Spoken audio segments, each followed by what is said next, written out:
नमस्कार, स्वागत है आपका जी बिजनेस में। मैं हूं दीपक डोभाल और आप देख रहे हैं आपकी खबर आपका फायदा। आपको हैरानी होगी कि जिन दवाओं को सस्ता होना चाहिए वो बाजार में बेहद महंगी बिकती हैं। कई दवाओं में तो दुकानदार का मार्जिन 50 से 80% तक का हो जाता है। ऐसे में सरकार लंबी चलने वाली दवाओं को जल्द सस्ता कर सकती है। खासतौर पर शुगर, किडनी की दवाओं के ट्रेड मार्जिन के अंतर को कम किए जाने की योजना है। इससे पहले भी सरकार कैंसर की दवाओं के प्रॉफिट मार्जिन को घटा चुकी है। आज हम इस पर चर्चा करेंगे, समझेंगे कि दवाओं पर ट्रेड मार्जिन कम करना क्यों जरूरी है। क्या इससे दवा उत्पादकों पर, उनके कारोबार पर कोई असर पड़ेगा? इसमें अड़चनें क्या क्या हैं और इसका फायदा और नुकसान क्या क्या होगा, सब आयामों पर चर्चा करेंगे। लेकिन पहले यह रिपोर्ट बेहद खास मेहमानों के साथ लौट रहे हैं।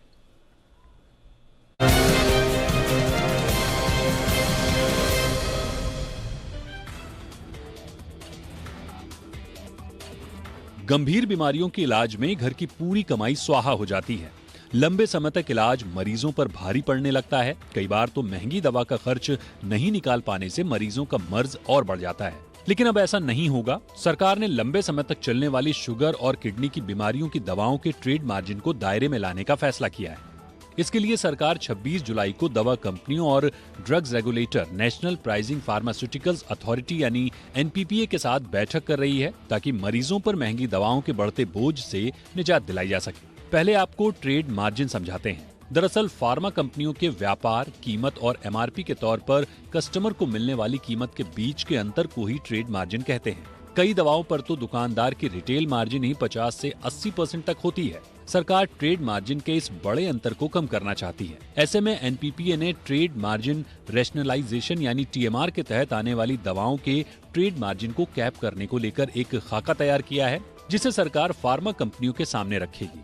सरकार इसके तहत सबसे पहले डायबिटीज, हार्ट से जुड़ी बीमारियों और किडनी के रोग के इलाज में इस्तेमाल होने वाली दवाओं की कीमत कम करने की योजना बना रही है।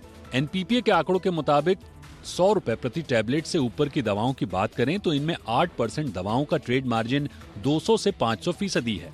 3.25% दवाओं का मार्जिन 500% से लेकर 1000% तक है, जबकि करीब 1.5% दवाओं का मार्जिन 1000% से भी ज्यादा है। एनपीपीए की स्टडी को समझने के बाद सरकार ट्रेड मार्जिन रैशनलाइजेशन के आधार पर दवाओं की कीमतों की कैपिंग पर फैसला लेगी।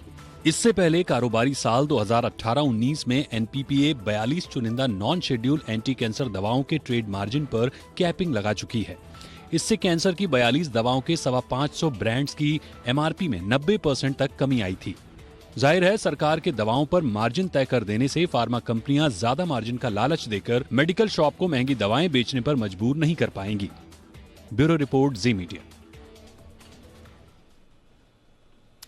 बहुत खास मेहमान इस वक्त हमारे साथ जुड़ चुके हैं। आज इस बेहद महत्वपूर्ण चर्चा पर परिचय आज के मेहमानों का आपसे कराएं। सबसे पहले हमारे साथ जुड़ रही हैं डॉक्टर सुनीला गर्ग, जानी मानी पब्लिक हेल्थ एक्सपर्ट हैं। डॉक्टर सुनीला, बहुत बहुत स्वागत है मैम आपका। और हमारे साथ हैं राजीव सिंघल साहब, जो कि महासचिव हैं AIOCD यानी कि All India Organisation of Chemists and Druggists. Rajiv sir, बहुत बहुत स्वागत है आपका। एक और खास मेहमान हमारे साथ जुड़ेंगे, डॉक्टर विनीत शाह, थोड़ी देर में। लेकिन फिलहाल चर्चा की शुरुआत करते हैं। डॉक्टर राजीव सिंघल साहब, आपसे हम चर्चा की शुरुआत करना चाहेंगे। और ये आज की बहस नहीं है सर। मार्जिन जो अर्न किया जाता है होलसेलर से, डिस्ट्रीब्यूटर से, रिटेलर से, मैन्युफैक्चरर से, उसको फेज्ड मैनर में कैप करने को लेकर बहुत पहले से चर्चा चली आ रही है। एनपीपीए ने कई बार आप लोगों से और मैन्युफैक्चरर से बातचीत भी की है। ये बहस कोई बड़ी काफी पुरानी है, कोई नई नहीं है। आखिर समझ में ये नहीं आता है सर, इतना ज्यादा ट्रेड मार्जिन की आवश्यकता क्यों है? हम देखते हैं एफएमसीजी प्रोडक्ट्स पे हम ट्रेड मार्जिन खोजने निकलते हैं तो 5, 7, 10% के आसपास होता है। दवाइयों पर आप देख लीजिए सर, कितना कितना है, हजार गुना तक कई दवाओं पर ट्रेड मार्जिन है। इतना ज्यादा मार्जिन की आवश्यकता क्यों है सर? नमस्कार। देखिए, जहां तक ट्रेड मार्जिन की जो आपने बात किया, ट्रेड से संबंधित बात किया, आपको ये मालूम है और आपने अपनी रिपोर्ट में खुद बताया है कि एनपीपीए सारा मूल्य निर्धारण करती है। देश के जो भी दवा उद्योग है, दवा की इंडस्ट्री है, दवा के डीलर्स हैं, हम सबका मार्जिन निर्धारित गवर्नमेंट करती है, कितने सारे प्रोडक्ट एनपीपीए ने अपनी शेड्यूल कैटेगरी की बास्केट में लाए हैं, और जो नॉन शेड्यूल कैटेगरी की ड्रग्स है उन पे भी जो अमूमन मार्जिन होता है निर्धारित है। आपने समय समय पर देखा होगा कि एनपीपीए अपने विभिन्न सर्कुलरों के माध्यम से दवाओं के प्राइसेस कम करती रही है और करती रहती है। अभी रिसेंटली आपने देखा कि कुछ एक ऑफ पेटेंट ड्रग हुई सीटाग्लेप्टिन, तो सीटाग्लेप्टिन को तत्काल सरकार ने एक प्राइस कंट्रोल में लेके आया, और जो 350 रुपए की स्ट्रिप जो कंपनियां जो पहले जब वो नहीं थी उसमें प्रोडक्ट हमारे यहाँ नहीं मिलता था, एक्सपोर्ट इंपोर्ट ही होता था या हमारे यहाँ देश में बनता था, तो उसका पेटेंट था, तो वो ऑफ पेटेंट होने के बाद में वो प्रोडक्ट जो है आज 100 रुपया 120 रुपया का रेट गवर्नमेंट ने निर्धारित किया और उस रेट को हिसाब से हम बेचते हैं। जहां तक प्राइस जो शेड्यूल कैटेगरी की बात है, शेड्यूल कैटेगरी में अभी आज की डेट में हमारा मार्जिन जो हम रिटेलर और होलसेलर, क्योंकि मैं All India Organisation of Chemist and Druggist को प्रतिनिधित्व करता हूं और हमारे जो 9,40,000 रिटेलर और होलसेलर हैं उनका मैं प्रतिनिधि हूं, तो हमारे प्राइस का निर्धारण जो आज कंट्रोल्ड कैटेगरी है उसमें केवल 8 और 16% है। आप एनपीपीए के किसी भी प्राइस फिक्सेशन में देख लीजिए और उसकी प्राइस की जो बिल्कुल नहीं, सिंघल साहब आप बिल्कुल सही कह रहे हैं, मैं आपकी बात से पूरी तरह से इत्तेफाक रख रहा हूं। और हम ये भी जानते हैं कि 350 से ज्यादा मेडिसिन जो हैं वो national list of essential medicine के तहत हैं। डायरेक्टली उन पे कैप गवर्नमेंट लगाती है, और आपने जैसा कहा कि ऑफ पेटेंट जैसी हो जाती है तो फिर वो भी सरकार कोशिश करती है कि वो भी सस्ती मिले। लेकिन जो नॉन शेड्यूल्ड दवाएं हैं और उनमें भी जो जिन पर हम बात करें उनमें भी इतना ज्यादा मार्जिन की आवश्यकता क्या है? सरकार को क्यों ये कहना पड़ रहा है, क्यों मैन्युफैक्चरर से बातचीत करनी पड़ रही है कि क्योंकि उनकी तरफ से नहीं हो पा रहा है, वो मार्जिन कम करने को रेडी नहीं है, वो सिर्फ प्रॉफिट देख रहे हैं अपना ना। तो अब सरकार को आगे आके ये कदम उठाने की आवश्यकता क्यों है? इतना ज्यादा मार्जिन क्यों चाहिए, मैं ये पूछ रहा हूं। देखिए, जो आपने जो बात करी ना मार्जिन की, आज की डेट में देश में जो जेनेरिक का व्यवसाय है वो आज अगर हम 1,56,000 करोड़ की या 1,60,000 करोड़ की इंडस्ट्री की बात करें तो जेनेरिक का व्यवसाय 10 या 12% का है। और जो सब पेटेंट जो नॉन जेनेरिक बिजनेस है, जो डॉक्टर पर्चा लिखता है, जो प्रेस्क्रिप्शन ड्रग्स हैं, और उन सारी दवाओं पे मार्जिन 10 और 20% से ज्यादा कहीं नहीं है। जो जेनेरिक पे जो मार्जिन है जिसकी आप बात कर रहे थे 300% मार्जिन, तो आपने भी मार्केट में देखा होगा मेरे देश के पूरे केमिस्टों में कोई भी हमारे पास 20, 25, 30% से ज्यादा मार्जिन लेके कोई बेचता नहीं है। जगह जगह आपको बोर्ड मिल जाएंगे 50% ले, 100% ले। हम लोग हमारे लोगों को निर्देशित किया हुआ है कि आप अपना एक परफेक्ट मार्जिन लेके बेचें। प्राइस एमआरपी कुछ भी हो, आप जिस एमआरपी पे देखेंगे, अगर कोई किसी चीज पे अगर 50 रुपए एमआरपी है तो आपको 20 रुपया 25 रुपए में आराम से मार्केट में मिलेगा। ऐसा ट्रेंड एक डेवलप हो चुका है। और ये प्राइस का मार्जिन तो एक तरह से हम बोले कि दवाओं में जो जेनेरिक का एक जो 10-12% का एक रेशियो है, उसमें एक ये दवा मंडी जैसा है कि आज इसका एपीआई का कीमत घट गया तो वो एपीआई के हिसाब से कीमत बढ़ जाएगा। तो हमारा जो अगर हम 20 रुपए का 25 रुपए का बेचते हैं तो वो 27 रुपए का बेचना शुरू होगा। तो हमारा ऐसा कुछ भी निर्धारण नहीं है। जब सरकार ने बात किया, हमने हमेशा से बात किया है कि आप जेनेरिक पे भी मूल्य निर्धारित करें। हमारे एसोसिएशन ने लिख के दिया हुआ है 2018 में एनपीपीए को और सरकार को कि आप अगर जेनेरिक पे 35% और 15% का मार्जिन रखेंगे, we will be happy in our country, कि हम भी वो मार्जिन पे जो निर्धारित होगा उसके आधार पर माल बेचेंगे। नहीं, आप देखिए, आपकी बात तो मुझको समझ में आती है, होलसेलर्स, डिस्ट्रीब्यूटर, रिटेलर्स की। हमको जो आप कह रहे हैं कि जो फार्मासिस्ट हैं, जो ड्रगिस्ट्स हैं, उनकी बात तो समझ में आती है फिर भी कि वो तो रेडी हैं। लेकिन मैन्युफैक्चरर्स की ओर से क्या वो रेडी होंगे इस बात के लिए? क्या इस पर भी एक जरा सा पक्ष लेने का मैं चाहता था, उस पर भी करेंगे बात। लेकिन फिलहाल सुनीला गर्ग मैम के पास चलते हैं। मैम, जैसा कि सिंघल साहब बता रहे हैं कि ऑलरेडी इतना ज़्यादा मार्जिन जब हम फार्मासिस्ट के पास आते हैं, जब ड्रगिस्ट के पास आते हैं, तो उतना ज़्यादा मार्जिन उनके लिए भी नहीं बचता है। जैसा भी वो बता रहे हैं कि ज़्यादातर दवाइयों पर इतना ज़्यादा मार्जिन नहीं है, 15, 20, 30% होगा तो होगा, लेकिन 300 गुना 400 गुना इतना नहीं होता है। तो अगर ऐसी स्थिति है तो फिर सरकार को या एनपीपीए को ये कदम उठाने की आवश्यकता क्यों पड़ रही है कि आप ज़्यादा से ज़्यादा दवाओं को दायरे में लाकर उनके प्राइस पर कैप लगाने की कोशिश करें? देखिए, एक बहुत इम्पॉर्टेंट प्रश्न है, क्योंकि आज अगर मैं आयुष्मान भारत के अंदर यूनिवर्सल हेल्थ कवरेज की बात करूं तो मैं कहना चाहूँगी कि हमारे पास में आज नॉन कम्युनिकेबल डिजीज़ बहुत ऑन द राइज हैं। और अगर हम इनकी प्राइसिंग देखें, drugs for diabetes, hypertension, kidney disease, cancers या फिर स्ट्रोक, ये दवाइयाँ वाकई में बहुत महंगी हैं। और जब आज की तारीख में 70% of expenditure almost out of pocket expenditure है आम आदमी का, तो वो दवाइयों के अभाव में ही, क्योंकि वो स्पेंड नहीं कर पाते हैं, तो वो दवाइयों के अभाव में उनकी अकस्मात मृत्यु हो जाती है। और वाकई में अगर हम देखें तो गैप जो है, अगर हम इसको देखें, जैसे कि सिंघल साहब ने बताया, परंतु मैं ज़रूर कहूँगी कि आप एंटी कैंसरस ड्रग्स से लेके आप एंटी हाइपरटेंसिव कार्डियक ड्रग्स, इन सबको देखें तो मार्जिन वाकई में बहुत ज़्यादा है। और मैं इस चीज़ से बिल्कुल सहमत नहीं from a public health perspective कि MRP 50 रुपये अगर लिखा है तो मरीज़ को 30 रुपये में मिल जाती। क्यों नहीं हम इसको एक स्टैंडर्डाइज तरीके से लेके आती है, ताकि इसमें एक्सेसिबिलिटी और अफोर्डेबिलिटी दोनों बढ़े, और ताकि सरकार भी इनको लोगों को पहुंचा सके, तो लोग भी इसको अफोर्ड कर सकें, तो ताकि यूनिवर्सल हेल्थ कवरेज में हम लास्ट माइल तक तभी पहुंच पाएंगे जब अफोर्डेबिलिटी और एक्सेसिबिलिटी ऑफ द ड्रग होगी। तो इसको क्योंकि पहले भी ये जो 42 ड्रग्स को इस मार्जिन में लाया गया था, ये पाया गया था कि इसमें काफ़ी ज़्यादा मार्जिन है, और यही हालत हमारे वैक्सीन्स की है। रिसेंटली अगर मैं कहूँ हेपेटाइटिस बी वैक्सीन, उसकी कीमत बहुत कम की गई है। ये क्यों? क्योंकि नेचुरली इसमें मार्जिन बहुत ज़्यादा था। तो इस तरीके से अगर हम देखें तो मार्जिन ड्रग्स में है, जब तक वो मैन्युफैक्चरर से लेके कंज्यूमर तक पहुंचती है तो उसमें डेफिनेटली 50 to 80% का मार्जिन है। और जैसे कि आपने पहले भी बताया कि कुछ अगर हम 100 रुपये अगर कीमत दें तो हमारी कई दवाइयाँ ऐसी हैं जिनमें मतलब 500% तक का मार्जिन है, और कईयों में 1000% तक का मार्जिन है। तो ये वेग फिगर्स नहीं है या हवा से नहीं आई हैं। तो इस प्रकार हमें बहुत सीरियसली इन पर विचार करना पड़ेगा, और फार्मा कंपनीज को लेके राइट फ्रॉम मैन्युफैक्चरर से कंज्यूमर तक हमें डिसाइड करना पड़ेगा कि हम किस लेवल पे हम कितनी प्राइसिंग को कम कर सकते हैं। उसमें बहुत सारे एलिमेंट है प्राइसिंग के, केवल ये डायरेक्टली मैन्युफैक्चरर से कंज्यूमर तक नहीं है, परंतु इन बिटवीन हम प्रोवाइडर्स को या जो हमारे बीच में हैं उनको भी हम लोग बहुत सारा मार्जिन देते हैं। तो ये बहुत जरूरी है। देखिए ये बहुत जरूरी, आपने बिल्कुल सही कहा मैम, और आपने बिल्कुल सही पॉइंट उठाया यहाँ पर। देखिए अगर आप मेडिकल एक्सपेंस का बर्डन देखेंगे एक फैमिली पर, तो डेटा आपको बता देंगे कि कितने लोग अपनी छोटी मोटी बीमारियों को सिर्फ इसलिए इग्नोर करते हैं क्योंकि उनको लगता है कि अगर हमने इसका आगे चेकअप या आगे इसको बढ़ाया, डॉक्टर के पास गए दिखाना अगर हमने शुरू कर दिया, तो फिर दवाइयों का खर्चा कौन उठाएगा। दवाइयों का खर्चा प्रति व्यक्ति परिवार पर जो पड़ रहा है, और उसका फिर पूरा जीडीपी में किस तरह से डेंट लगता है, पूरी जीडीपी पर किस तरह से उसका असर पड़ता है, ये भी सारे डेटा पब्लिक डोमेन में हैं। तो कुल मिला के ये सिर्फ एक्सपेंसेस जो हैं, ये एक आम आदमी नहीं, उसके पूरे परिवार और फिर पूरी इकोनॉमी पर विपरीत असर डालते हैं। इसलिए इनको रैशनलाइज किया जाना बहुत जरूरी है, ये गवर्नमेंट समझती है।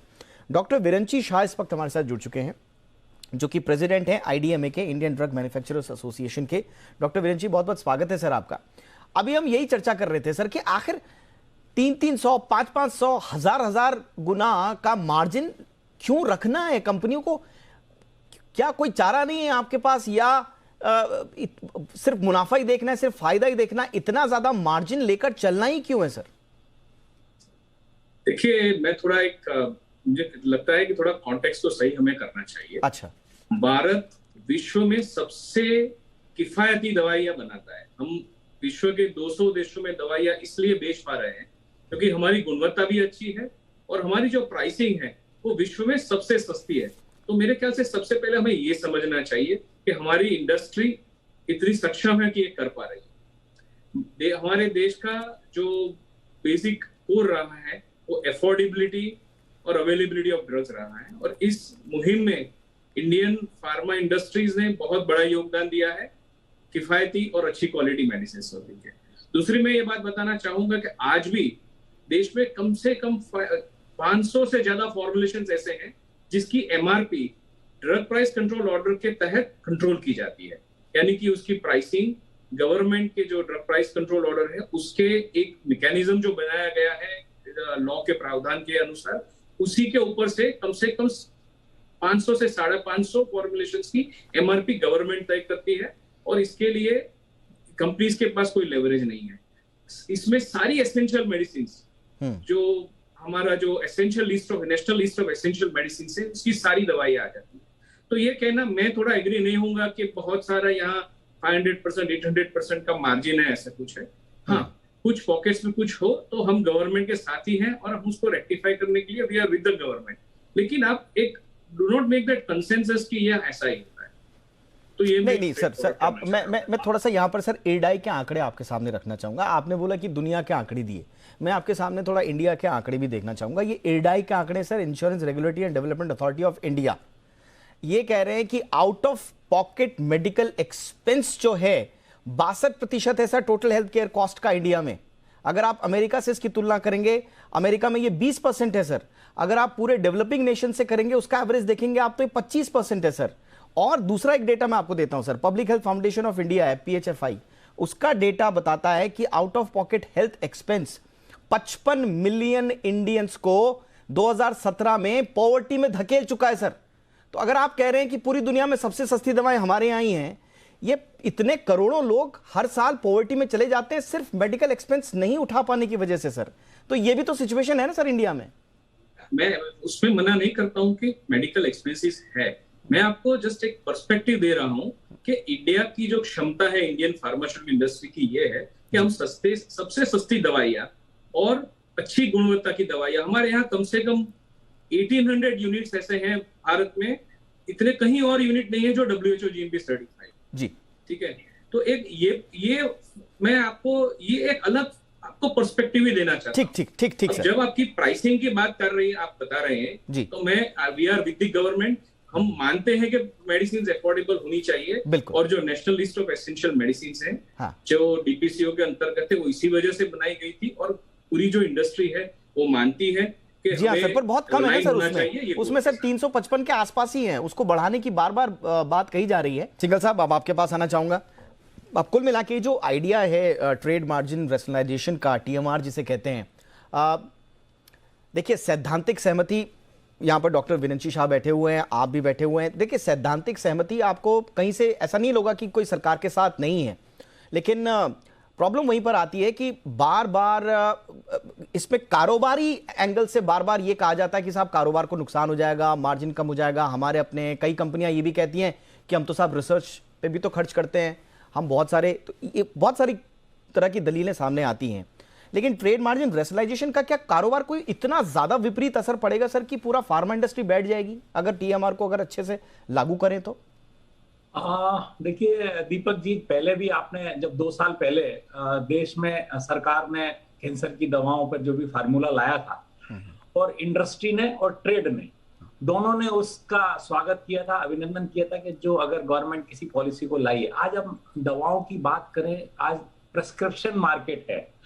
अगर डॉक्टर ने कोई दवा लिखी है तो आज मरीज को ऐसा नहीं है कि ये और कमोडिटी है कि ये एक शर्ट अगर हमारे को खरीदनी है तो हम दूसरे ब्रांड की खरीद लें या अच्छी लग रही है तो वो खरीदे, ऐसा नहीं है। हमें प्रिस्क्रिप्शन ड्रग प्रिस्क्रिप्शन पे देना होती है। अगर डॉक्टर ने किसी पर्टिकुलर कंपनी की लिखी है, वो लिखी है, हम लोगों को प्रिस्क्रिप्शन को बदलने का या उसको रिप्लेस करने का कोई परमिशन आज की डेट में सरकार ने नहीं दी है। तो आज हमारे पास एक जो प्रॉब्लम है या जो आप बात समझें कि हमारा एक ड्रग कानून का हमें पालन जो करना पड़ता है कि हम उसको प्रिस्क्राइब ड्रग को चेंज नहीं कर सकते। तो आज जो कंपनी, अगर गवर्नमेंट ने अगर कभी कहीं भी प्राइस में मार्कअप कम किया या कुछ किया, आज NPP की बात वीरेंद्र जी शाह आपको बताएंगे, मिस्टर शाह, कि आज सरकार 10% का प्राइस मार्कअप अगर साल भर में देती है तो वही चीजें बढ़ती है। अगर कम करती है सरकार तो इंडस्ट्री हमेशा साथ में रहती है, हम हमेशा साथ में। और हमें नहीं, आपने ये बड़ा इंपॉर्टेंट बात बोली, ये थैंक यू, आपने ये जो पॉइंट लाया ना यहाँ पे, ये बहुत, इसके लिए मैं शुक्रिया करूंगा आपको सिंघल साहब,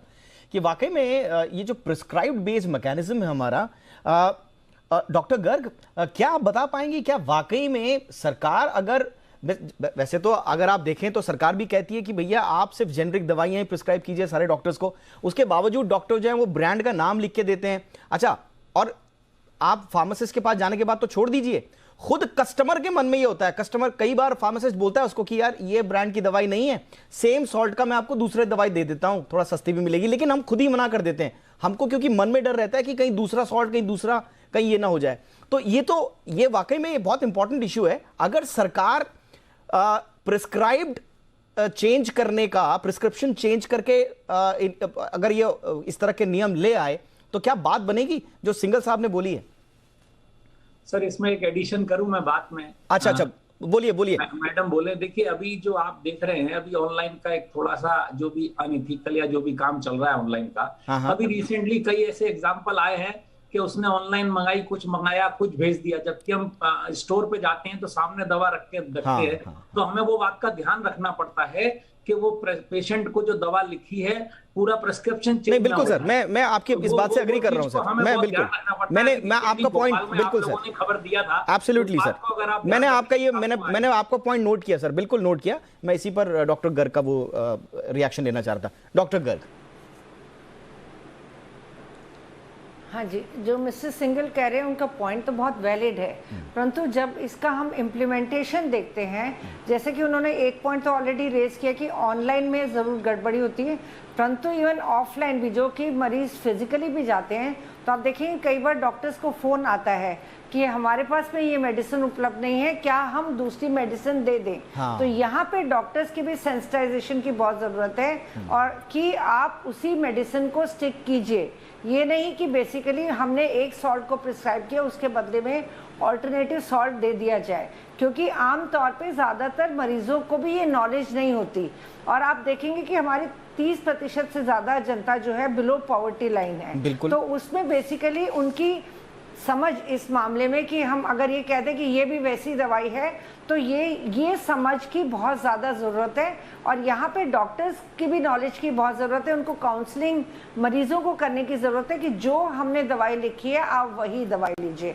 एंड जहाँ तक over a period of time हम आयुष्मान भारत के अंदर बात करते हैं या PMJY के अंदर में बात करते हैं, हम ज़्यादातर आज की तारीख में बात कर रहे हैं जेनरिक ड्रग्स की, ताकि बेसिकली बेसिक सॉल्ट अगर हम प्रोवाइड कर सकें तो ज़्यादा से ज़्यादा हम लोग, पर्टिकुलरली आज की तारीख में, जैसे कि मैंने कहा कि हम ड्यूअल बर्डन ऑफ डिजीज से स्ट्रगल कर रहे हैं। बिल्कुल मैम, हमारे कम्युनिकेबल डिजीज गए नहीं हैं और नॉन कम्युनिकेबल डिजीजेस आ गए हैं, और इनकी दवाइयाँ लाइफ लॉन्ग हैं। तो अगर हमें इनको सेम मरीजों को एक्सेसिबल बनाना है, एक्सेप्टेबल बनाना है, तो बहुत ज़रूरी है कि ये रेगुलेशंस ब्लैक एंड वाइट में इम्प्लीमेंट किए जाएं, जैसे कि मिस्टर सिंघल ने बताया। परंतु हमारा प्रॉब्लम इम्प्लीमेंटेशन लेवल पे आता है, जहाँ पे फार्मेसी शॉप्स वगैरह को भी बहुत ज़्यादा कंप्लाई करने की ज़रूरत है, नहीं तो स्ट्रिक्ट एक्शन ज़रूर लिया जाना चाहिए। बिल्कुल, और अब शायद सरकार कुछ इस पर एक्शन ले भी रही है।